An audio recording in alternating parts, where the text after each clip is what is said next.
And while self-confidence can absolutely help us perform better, it doesn't necessarily change our relationship with insecurity. And I want to show you why using our 3S chart, where we'll map out how our self-worth, self-esteem, and self-confidence intersect and how that influences our insecurity patterns. To start, along the horizontal axis here, we have self-confidence. In our work, we define self-confidence as how we feel about external factors like our traits and accomplishments. Moving to the left represents lower self-confidence, while moving to the right represents higher self-confidence. Next, we have a vertical axis, which represents self-esteem. And to visually structure our framework into several distinct categories, I'm actually going to duplicate the vertical axis so that we have 3 columns here. But both vertical lines are referring to our self-esteem, and there's no difference between them. In our work, we define self-esteem as how we feel about ourselves based on internal factors like our values and character. Moving downward on the vertical axis represents lower self-esteem, while moving upward represents higher, or rather healthier self-esteem. And finally, layered beneath this entire chart is self-worth. The space below the center horizontal line represents conditional self-worth, which is the belief that our value must be earned, proven, or maintained through things like achievement, approval, or control.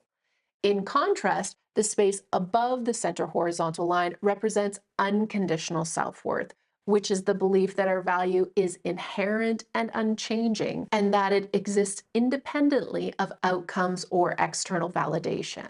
But as for the insecurity types we've covered so far, the discounter, the fluctuator, and the controller, these are what we refer to as our 3 fragile insecurity types. For the discounter, self-esteem stays consistently low even when things go well.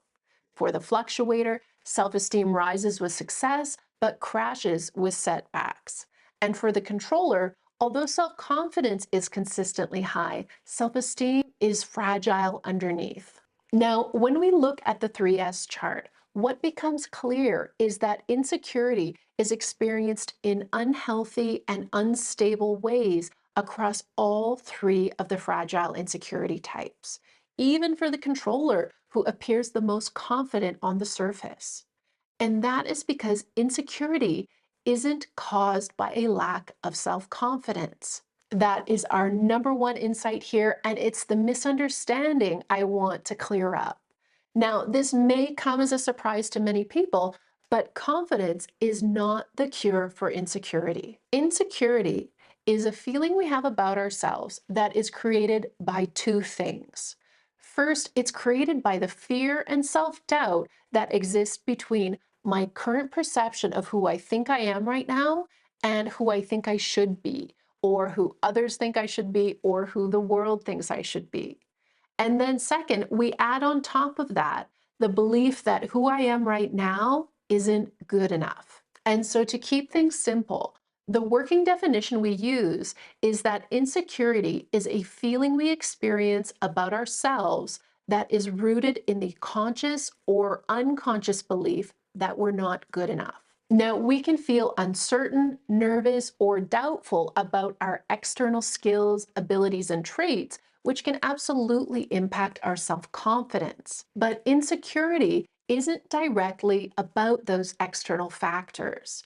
Insecurity is a feeling we have about who we are internally as a person.